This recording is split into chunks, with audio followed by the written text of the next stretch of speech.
pergunta que me veio, né, ao iniciar a leitura da tese do Juvenal foi: quem é Kierkegaard? Em que contexto histórico e cultural ele viveu? Qual é a sua contribuição para a filosofia? E eu esperava encontrar algo que me respondesse isso bem no início, né, da apresentação. Mas eu percebi que essa parte da contextualização ficou mais para o meio, né? Ali no capítulo 2, tem um item, né, sobre o Kierkegaard. Então, a primeira sugestão que eu faço é trazer uma breve contextualização de quem é Kierkegaard e de obra para o início do texto, de forma que qualquer leitor, mesmo quem não tem uma leitura filosófica, possa compreender o essencial para que a leitura se torne mais fluida. Eu tive um pouco de dificuldade nesse início, porque, inclusive, alguns conceitos, como o paradoxo absoluto, foram trazidos logo ali no início, né? E aí eu pesquisei por fora para entender, mas eu consegui. E depois, ao final, é que eu consegui entender o todo da tese, né? E no sumário, chamou muito a minha atenção o capítulo 3, que é identificações que corroboram a necessidade do quarto estágio kierkegaardiano, onde, né, o Juvenal se coloca dizendo da sua identificação pessoal com esse filósofo, né, em várias áreas da vida, né, religiosa, pessoal, teológica, inclusive, e as inquietações no campo religioso, no que diz respeito às lideranças. Eu considero esse capítulo fundamental para a compreensão da tese, porque desde o início eu percebi, Juvenal, que você se posiciona muito ativamente, né, a partir dessas identificações. E isso não é muito comum em algumas vertentes de escrita acadêmica, porque, no caso, você se colocou muito próximo também do objeto de estudo, numa identificação, né, desse objeto. Então, o pesquisador, o sujeito, né, que investiga, muito próximo com o objeto de investigação, que é totalmente válido em pesquisa, e o mais importante, ao meu ver, é que isso seja anunciado bem de forma explícita ali no método de pesquisa, porque aí o leitor já vai estar preparado para compreender essa caminhada, né? Bom, e na apresentação, você diz, né, esse trabalho tem por objetivo comprovar o que realmente Kierkegaard pensou em propor o quarto estágio, né? Então, eu fiz uma sugestão de mudança nesse termo pensou em propor, porque é difícil a gente comprovar um pensamento, né? Ainda mais uma pessoa que já faleceu. Mas talvez colocar, como você falou na apresentação, elaborou as entrelinhas do seu trabalho, né? Sinalizou a intenção de desenvolver. Essa é uma sugestão, tá, gente? Aqui é tudo sugestão e depois vocês veem. Bom, vou falar um pouquinho das expressões da tese. No capítulo 1, investigação das possibilidades do quarto estágio a partir do estudo, análise e interpretação do pensamento de Kierkegaard, o autor vai esclarecendo o conceito de estágios e a partir da compreensão de alguns autores que são comentadores. E entende-se que muitos trazem os estágios como possibilidades de escolha, como a ideia de estação de trem, né? Um dos autores fala, né, os estágios não seriam degraus, né, para alcançar uma evolução, mas modos de existir. E, inclusive, um desses autores comenta que o próprio Kierkegaard poderia ter usado a expressão metamorfose em vez de estágios, né? Então, nesse ponto da leitura, eu sugeriria a criação de uma nota explicativa sobre o uso da palavra estágio e estágio, que inclusive você comentou aqui com a gente na apresentação. E aí eu fiquei com essa dúvida. Se são ou não sinônimos, tá? Aí você explicou, né, que há uma tradição, que não se costuma dizer estágios, né? Porque em alguns trechos aparece a palavra estágio. Então, por isso que me surgiu essa dúvida. E também, em relação à palavra contingência. Como é um termo bem filosófico, e eu encontrei, por exemplo, na página 26, um trecho que diz: portanto, o que se pode concluir é que há grandes possibilidades contingentes do quarto estágio, estabelecidas pelas questões ligadas ao seu desenvolvimento. E eu fiquei pensando, qual seria o sentido, então, da palavra contingência? Que até então eu estava entendendo como possibilidades. Então, nesse trecho, eu fiquei em dúvida. Há grandes possibilidades contingentes. Então, contingentes não é o mesmo que possibilidade? Então, assim, a sugestão também é que você traga uma nota explicativa sobre esse termo, contingente, tá? Tanto bem, posso continuar? Porque eu tive um acidente, uma guerra. Ah, sim, eu olhei isso. O professor já tinha... Ele já tinha avisado dessas abelhinhas aqui. Abrir a porta para ver se a internet funcionar.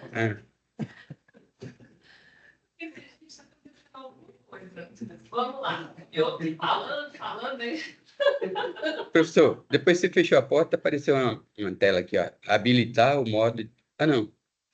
Acho que está tudo aqui. Eu estou falando. Posso continuar aqui? Pode, tranquilo. Pode ser? Da minha parte, tranquilo. No ponto 2, análise da diferença entre o espírito revolucionário de Kierkegaard e os primeiros filósofos entendidos como brasileiros. Onde se encontra a diferença? Na cosmovisão?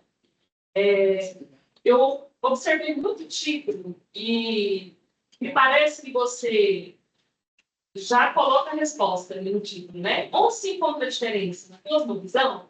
Então, eu sugeriria retirar essa última parte para que o próprio leitor ele faça a sua interpretação. É uma sugestão, tá?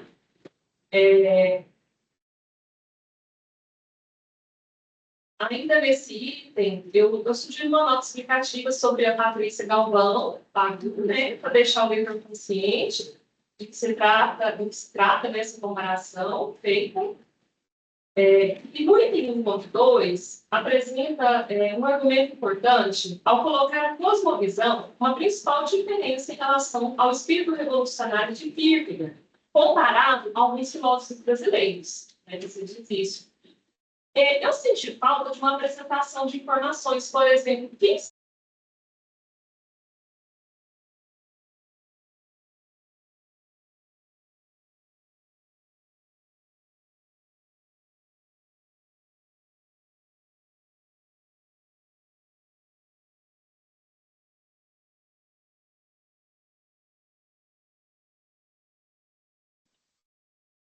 e eu considero assim, muito complexa a comparação entre os filósofos devido às diferenças de contextos históricos, culturais, questão de gênero também, a época, né, em que, por exemplo, Kierkegaard viveu, a religião e o Estado, você disse na apresentação também, eram muito próximas, né? Então, eram contextos bem diferentes.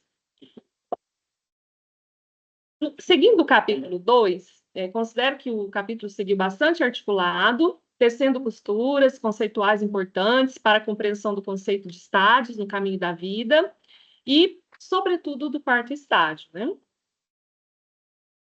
O item 2.4, que é o conceito de quarto estágio, eu considerei uma leitura densa, com várias interpretações bíblicas incluídas nessa tessitura, né?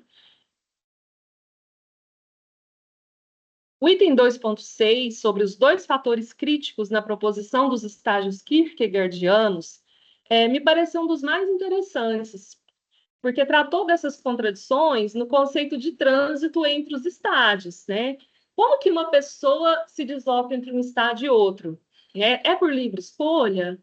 Não, então, eu percebi, né, essa proposição, e quando você traz o Agostinho para a discussão, que é um filósofo que foi referência para Kierkegaard, aí tem-se a defesa da predestinação divina, né, que se posiciona contrária ao livre-arbítrio.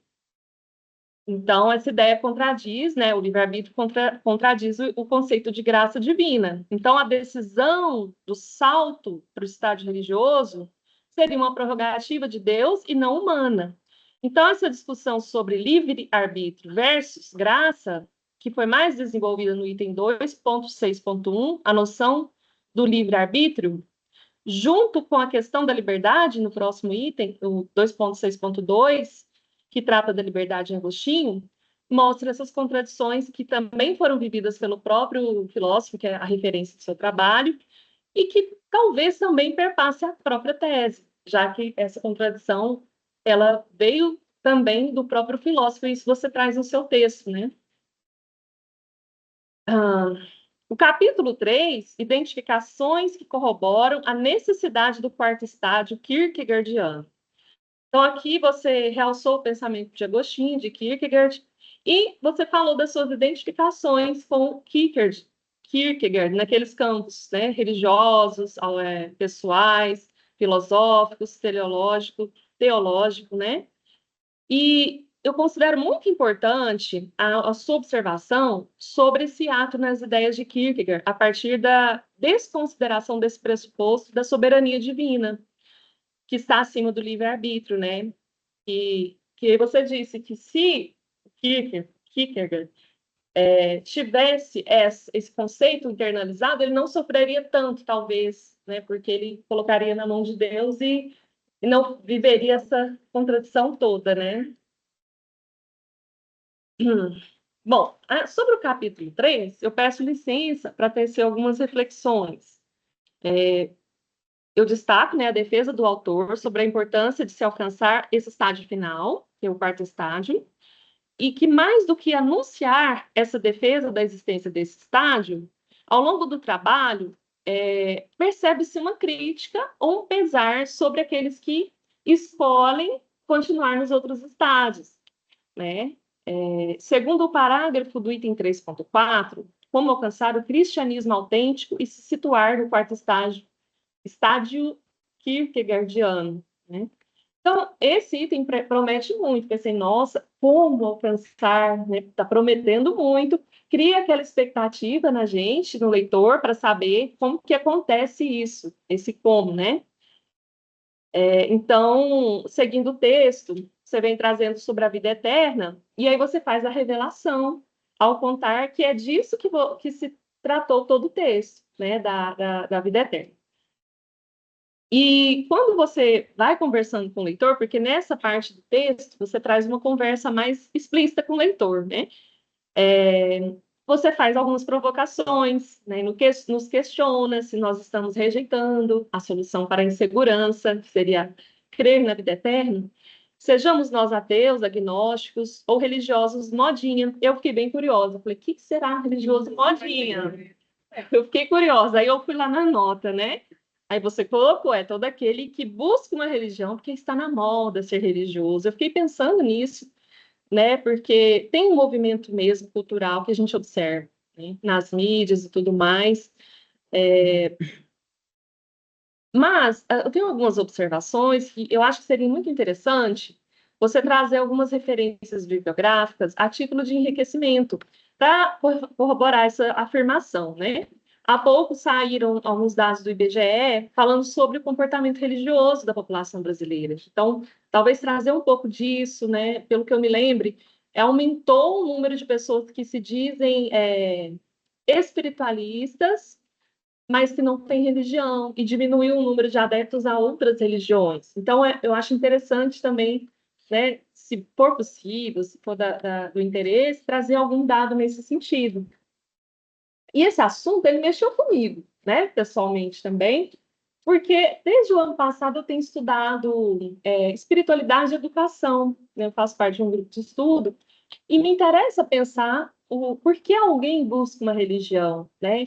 Quais as necessidades que uma pessoa busca atender ao procurar uma religião. E eu fico pensando nos jovens que estão aí na geração ansiosa, na geração do quarto, perdidos muitas vezes, com vazios existenciais, né? E aí, de repente, eles são convidados para participar de um culto, de uma missa, de uma sessão espírita, né?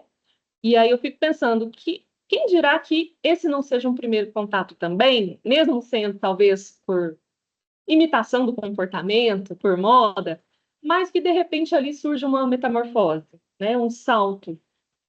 Eu me lembrei também da história do Paulo de Tarso, né? Que ele era muito religioso, mas dentro do judaísmo, acreditava que fazia tudo o certo, todo o correto, mas ele matou, ele perseguiu, até o momento que ele teve o grande salto, né? Que ele se converteu, né, na estrada de Damasco. E a partir daí, tudo mudou.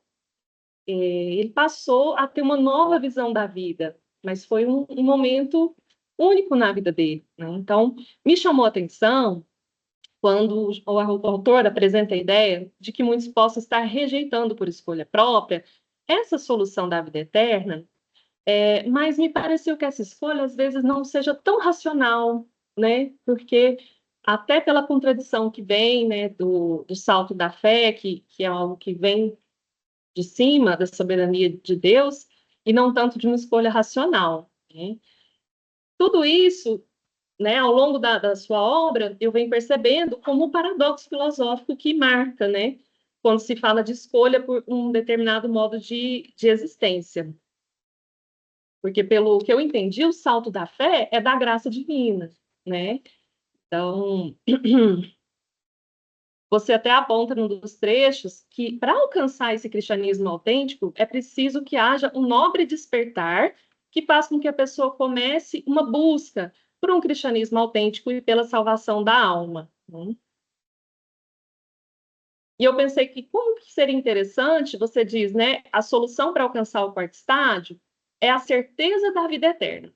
Pensei, como seria interessante um trabalho, uma pesquisa que procurasse entrevistar pessoas convictas da vida eterna e saber como que ocorreu esse salto, como que ela se tornou essa pessoa convicta, porque a gente procuraria, na prática, entender isso, né?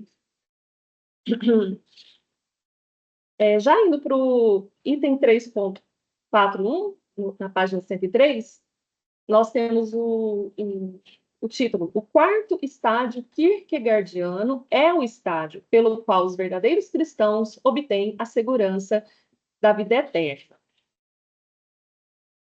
E a minha sugestão é que o autor anuncie, em algum trecho, ou no título, ou em notas, de que o texto se trata de considerações do autor sobre esse quarto estágio kierkegaardiano a partir das referências bíblicas e da sua experiência como cristão, né? E se optarem para alterar o título, uma sugestão seria a segurança da vida eterna no quarto estágio. 2 pontos. Considerações do autor a partir de referências bíblicas e sua experiência como cristão autêntico. Porque você se coloca o tempo todo nessa posição, e por que não deixar isso mais claro, mais explícito, né? Essa foi foi o meu pensamento mesmo ao ler e compreender, né? Porque aí o leitor vai saber, a partir da vivência do autor, né? Porque você incorpora essa experiência empírica, né, na obra. Você diz, inclusive, em alguns trechos, né? Nossa sensação é de que o nosso Senhor Jesus, desculpa, nosso Senhor já está vindo buscar sua noiva querida, a sua igreja. Então, você se coloca, a sua sensação, né? Em outro parágrafo, você se posiciona enquanto crente, que faz parte do quarto estágio, né? E aí a gente percebe o entusiasmo. Olha, de novo, ela veio para trazer uma novidade. Tá bom para quebrar um pouco, né? Porque mas gente, está acabando, tá? Juvenal, eu percebi também muitas referências às promessas e às exortações bíblicas, né? E como nem todo leitor é familiarizado com as divisões da Bíblia, eu sugeriria uma nota explicativa, né, de como que é isso, como é que funcionam essas divisões. E aí tem uma página você diz, gostaria que os crentes lessem, crescem e se apropriassem de uma passagem bíblica, né, que você cita. E a minha sugestão é que você também incluísse o leitor não crente nesse convite, né? Então, seguindo já para o final, nessa linha de raciocínio, eu faço outra sugestão. Na página 109, inicia-se o item 3.4.2. Como obter a segurança da vida eterna, principal pilar do cristianismo autêntico, do quarto estágio. Você desenha um caminho para que se obtenha a salvação a partir de todas essas leituras da sua vivência. E você mesmo disse na apresentação que são exortações. Então, a minha sugestão é justamente que você traga isso para o título, né? E a minha sugestão, né? A segurança da vida eterna, 2 pontos. Exortações do autor, a partir da sua leitura pessoal e vivência no cristianismo autêntico, né? Porque, assim, até o momento, você vinha articulando os conceitos filosóficos e teológicos ali, mais especificamente bíblicos, né? E nessa parte, você começa a dialogar com o leitor e eu percebi uma mudança de intencionalidade na escrita. E essa mudança é o que você disse, é uma exortação, né? Assim eu compreendi, assim eu interpretei. Então, dessa forma, seria interessante trazer isso também para o título. Bom, e finalizando, gente, a qualidade, o texto tem uma estrutura boa, tem uma organização coerente dos capítulos, uma progressão lógica dos argumentos, a linguagem é clara e, embora em alguns momentos perceba-se essa mudança na intenção da escrita, né? Que hora é analítica, hora está exortando. Isso mostra a intensidade emocional da escrita, né?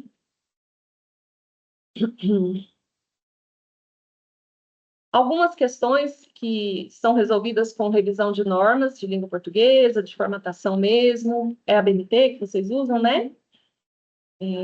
Bom, a fundamentação teórica, a gente percebe um domínio consolidado, né, da obra de Kierkegaard e da bibliografia secundária, incluindo os principais comentadores.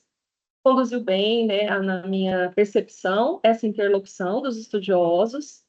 E essa fundamentação sustenta as análises desenvolvidas ao longo do trabalho. E, para finalizar, o principal mérito da tese reside na ousadia reflexiva ao propor a ideia de um quarto estágio da existência, trazendo também uma crítica à religiosidade dos tempos atuais e fazendo um paralelo com o que Kierkegaard fez em sua época e contexto. Ainda que Kierkegaard não tenha sistematizado o quarto estágio, você identifica elementos dispersos em seus escritos que sugerem essa possibilidade, né? Então, essa hipótese representa uma contribuição original, instigando novas interpretações sobre os limites e possibilidades do pensamento de Kierkegaard, né?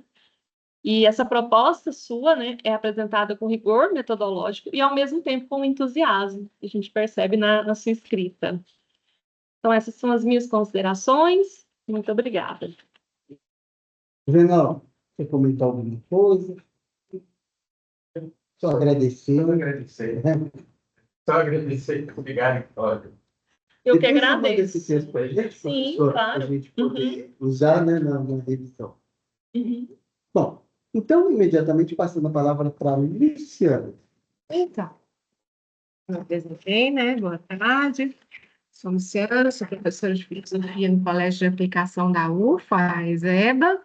Conheço já o Juvenal, dos seus estágios lá conosco, né? E para mim, como eu te disse, é uma honra estar aqui. Interessante, Cláudia, que a percepção de leitura que você tem é muito parecida com a minha, né? Nós somos muito parecidos, né? É uma percepção de leitura, assim, bastante parecida. Então, pode ser que algumas coisas que eu vou falar fique repetitiva, mas ainda assim eu gostaria de falar. Tudo bem? Juvenal, pastor Juvenal, todo respeito, né? Então, vamos começar. Então, respeitosamente, pastor Juvenal, eu tenho algumas considerações sobre o seu texto. Primeiramente, eu quero parabenizá-lo pela escrita e, especialmente, pela ousadia de ser você, de se apresentar aqui no seu texto. Porque é um texto, é uma filosofia completamente autoral. Então, a gente percebe que, apesar de você ter escolhido um tema e, entre aspas, né, que nós vamos trabalhar, vamos falar sobre isso, apesar de você ter escolhido um autor e um tema da ortodoxia filosófica, você escreve de uma forma não ortodoxa. Você adota um tom livre, liberdade, é como se você sentei aqui na praia, estou olhando o mar e vou escrever. Né? Essa liberdade, eu acho isso bem positivo. Nesse sentido, eu também eu acho que o título da tese,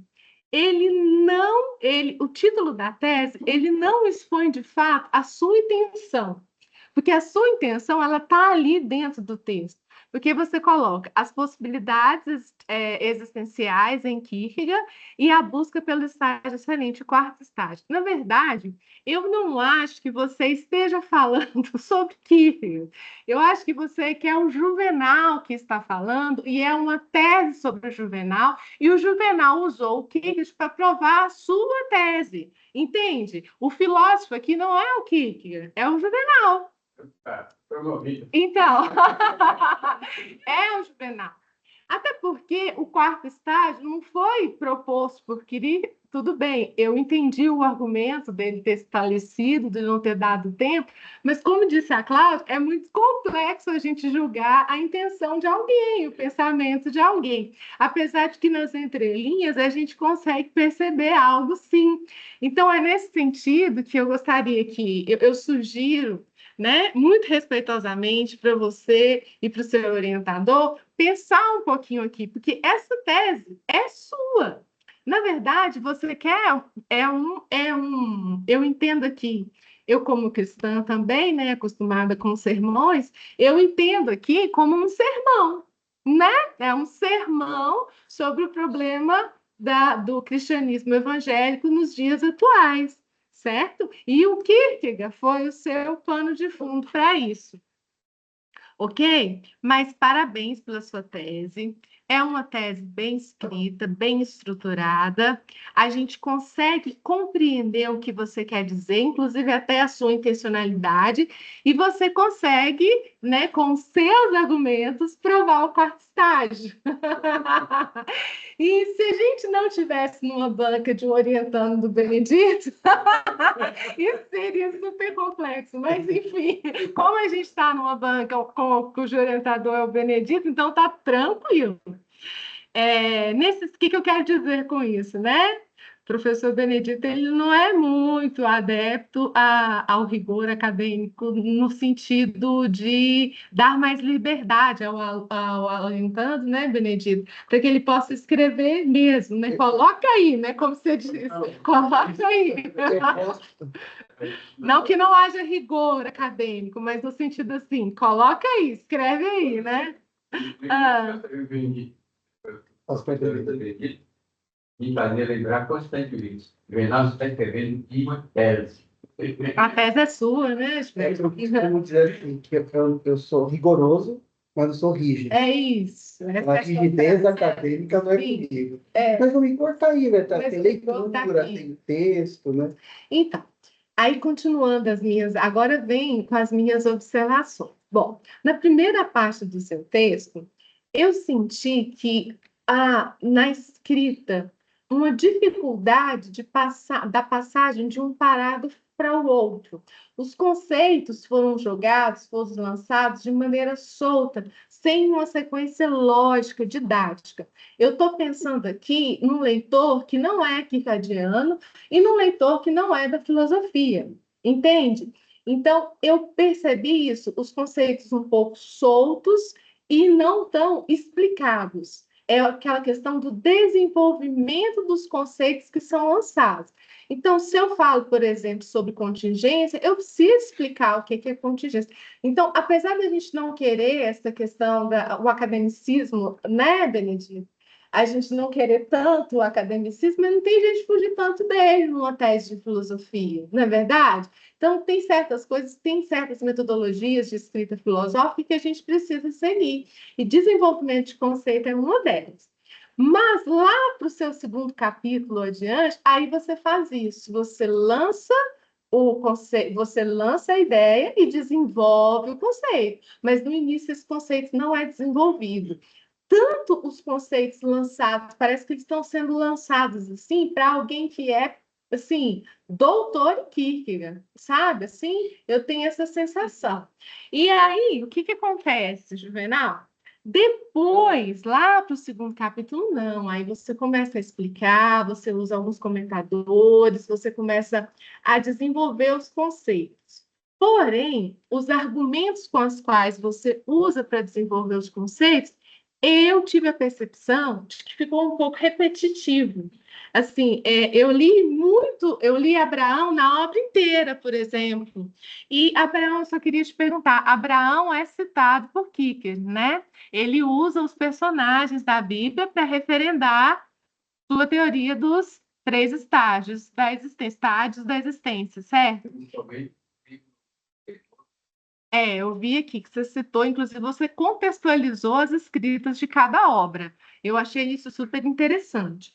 Mas eu achei que faltou, sim, esse desenvolvimento dos conceitos, porque um texto, ele precisa, como disse a professora Cláudia, ser acessível a todos. Quando eu escrevo um texto, eu quero que esse texto seja lido por quem tiver interesse. A filosofia precisa ser acessível a todos, e não só a nós aqui da academia, não é? Porque de que vale um pensamento que não pode ser aberto ao público em geral? Muitos pensam assim, né? Muitos pensam que a filosofia não é para todos. Eu não penso assim, eu sou professora de filosofia para crianças e adolescentes. Então, eu não penso dessa maneira. A filosofia ela é acessível a todos.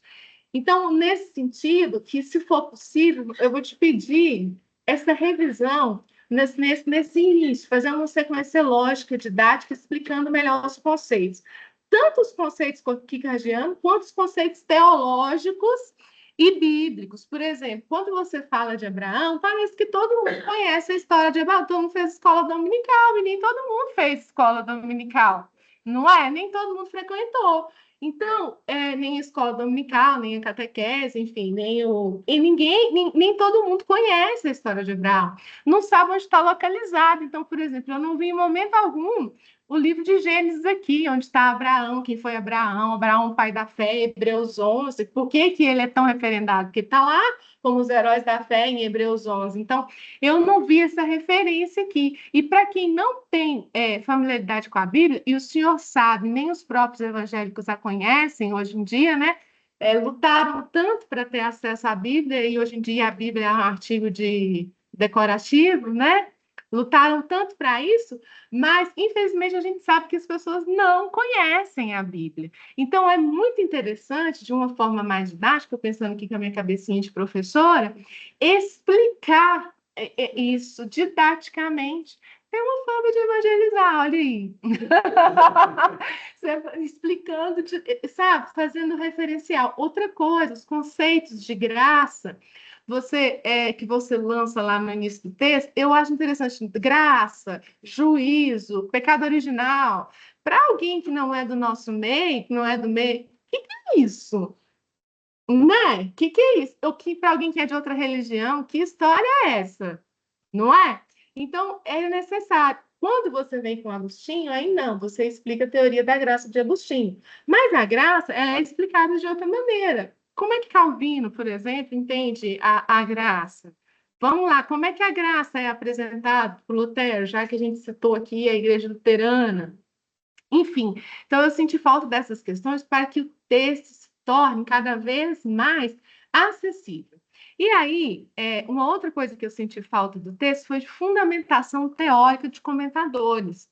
Mas aí você me esclareceu, você disse aí no início que não encontrou comentadores o suficiente ou que se aproximasse da sua tese. Mas essa era uma coisa que eu coloquei aqui nas considerações que eu fiz. Eu vou te enviar o texto, você pode até desconsiderar, tá bom? Mas é porque eu penso que toda vez que eu escrevo assim, e eu gosto de ler textos assim, quando eu afirmo algo sobre um autor, eu provo.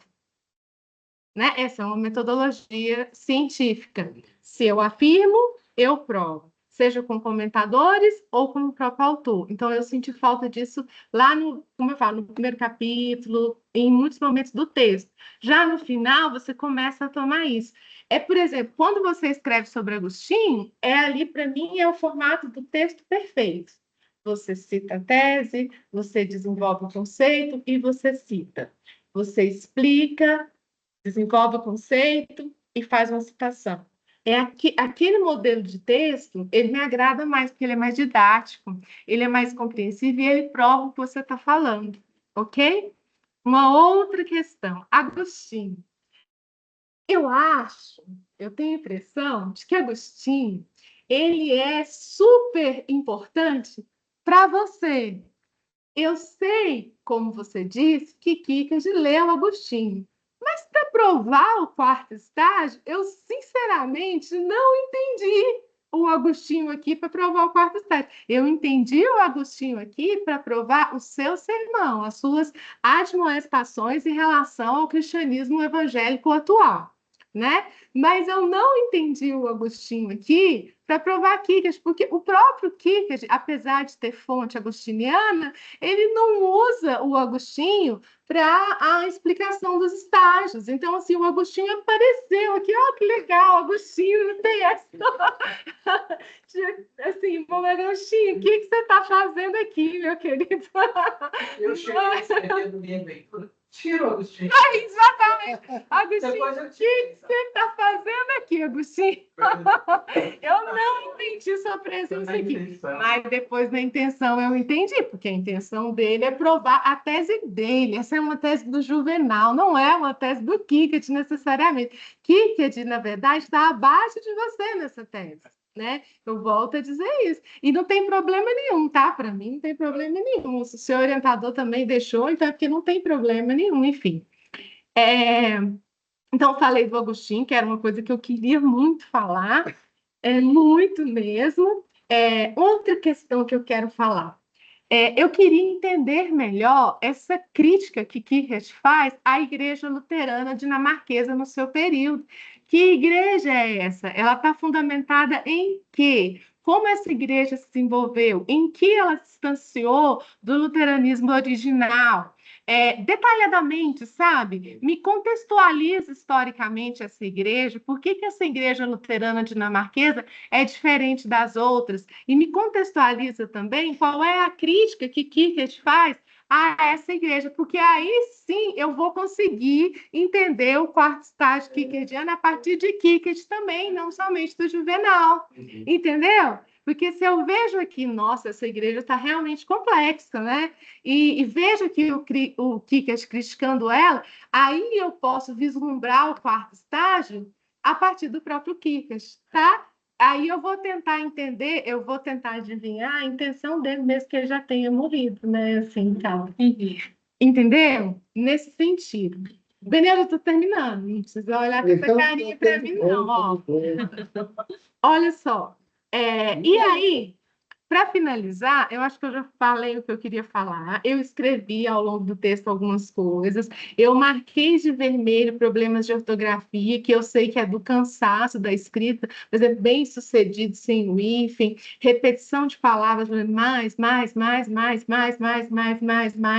Então, assim, eu vou sugerir uma revisão dos conectivos do texto. A gente não tem só mais, a gente tem vários os conectivos de introdução a cada.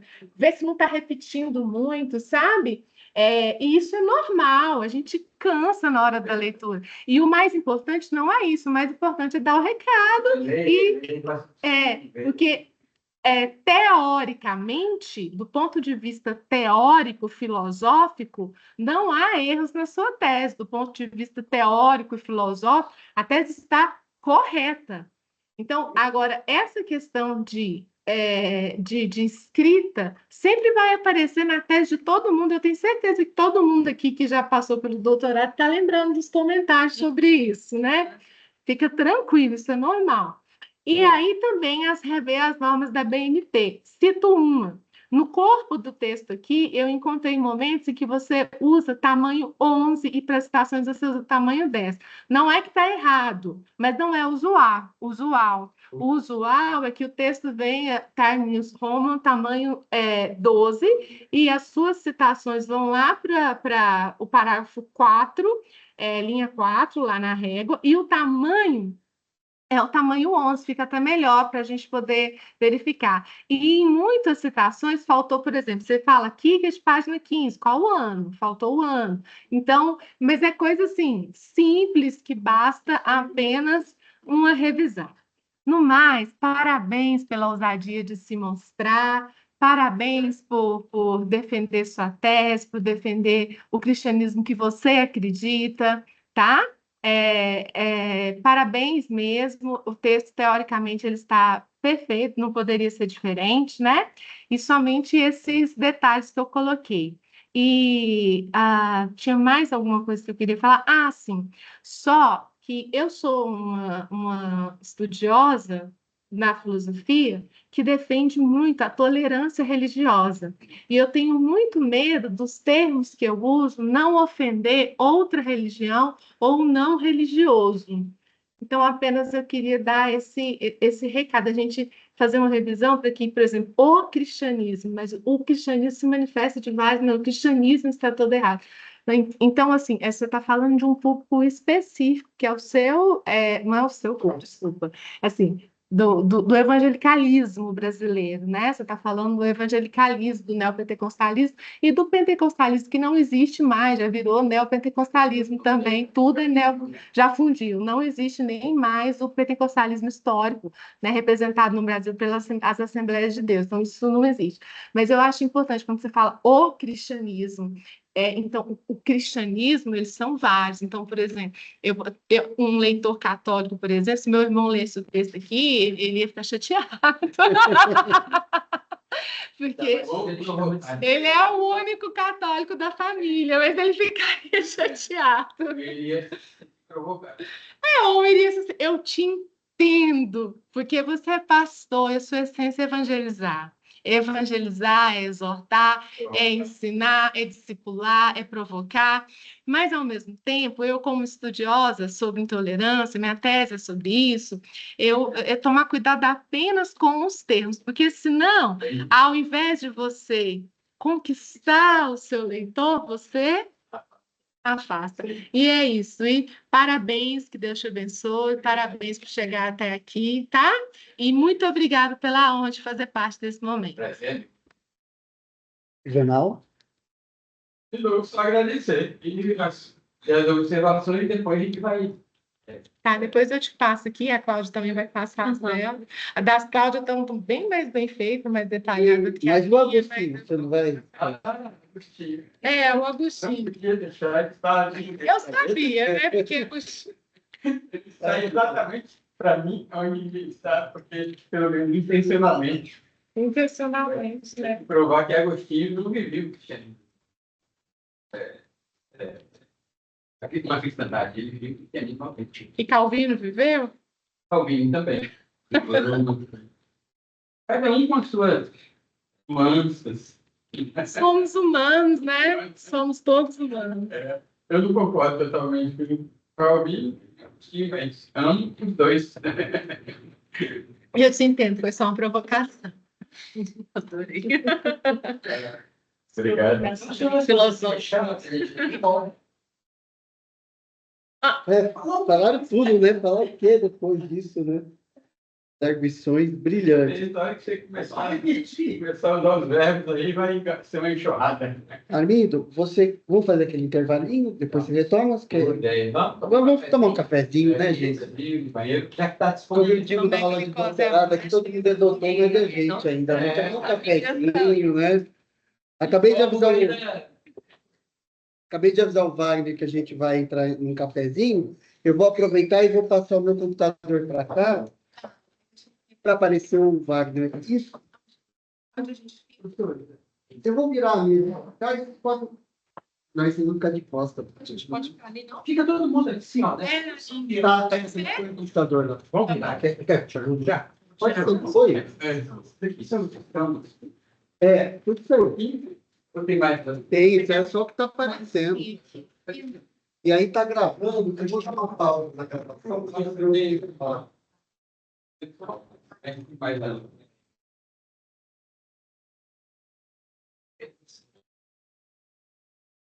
Aí, pessoal, vocês podem ficar assim. E aí não fica realmente. Isso. Bom, é até bom ficar mais.